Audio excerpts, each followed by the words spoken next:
আসসালামু আলাইকুম রহমতুল্লাহ।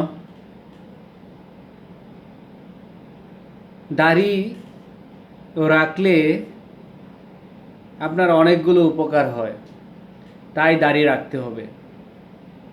প্রথমত, দাড়ি রাখলে আপনি অনেক খারাপ কাজ থেকে নিজেকে বিরত রাখতে পারবেন।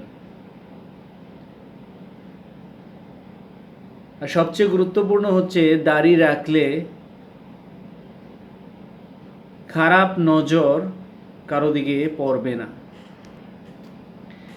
মেয়েরা আপনাকে এড়িয়ে চলবে, কারণ কারণ যাদের দাড়ি আছে, পাঞ্জাবি পরে, টুপি পরে, তাদেরকে অনেক মেয়েরা পছন্দ করে না, তাদেরকে এড়িয়ে চলে। সো মেয়েদের দিকে তাকালে বা মেয়েদের নিয়ে যে খারাপ চিন্তাধারা, সেটা আপনার মনে আসবে না। এই গুনাহ থেকে আপনি বাঁচতে পারবেন। তাই দাড়ি রাখতে হবে। দাড়ি রাখলে আপনার চেহারাটা একটু অন্যরকম দেখা যাবে।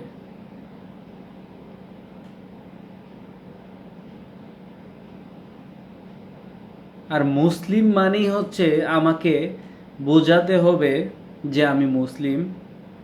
কারণ আপনি যদি টুপি পরেন, আপনি সবার থেকে আলাদা। আপনার দাড়ি আছে, আপনি সবার থেকে আলাদা। আপনি পাঞ্জাবি পরেন, এটাও আপনার মুসলিমদের একটা আলাদা, দেখলেই বোঝা যাবে। হ্যাঁ, অনেকেই বলে যে বিধর্মী বা যারা মুসলিম নয় তাদেরও তো অনেকেই দাড়ি রাখে।